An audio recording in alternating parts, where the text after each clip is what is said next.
just going to split you up into pairs, speak to the person next to you, introduce yourself, and then we'll flip. Name, pronouns, 2 truths and a lie, and then we'll come together as a group. I first got involved in this project after seeing a call out for the Queer Heritage Lab. I was a participant and they asked me to come on and facilitate a storytelling workshop. I felt very empowered to just try and come with my own ideas. I was just told to come and make sure that this was a workshop that had heritage at its centre, and I felt that I could really create something with the people that were involved that was about their stories and their journey, and it just felt like a really amazing experience. I asked everybody to create a queer walking tour, their own personal one. I posed a question to them: if they had somebody who was coming to London for the first time, where would they take them to show them the journey of their queerness? So I asked everybody to map out in whatever format they felt more comfortable with, whether that's poem or short story.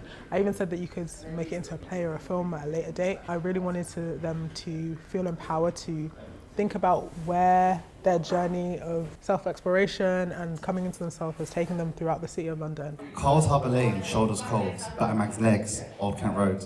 High Street Peckham, surprise attack, Crystal Palace Park, sports day slack.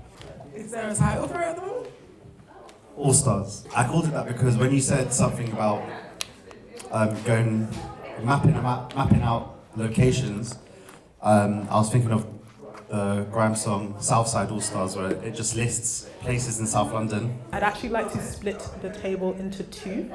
And obviously for those of you who maybe feel like a little bit shy and don't want to stand and perform in front of everyone, this maybe gives you a chance to talk about your work in a bigger group, but a little bit more small and close. What we did here was really give people the chance to raise these different identities and show that they can coexist and that they do coexist. Knowing that there was a space specifically that was facilitating their own stories being told and being created and giving them that platform, I think it just encourages them to know that there is somewhere that these things will be documented and that these stories will live on past their own bubbles. One thing that I think we keep coming back to is if we don't document our history, who will?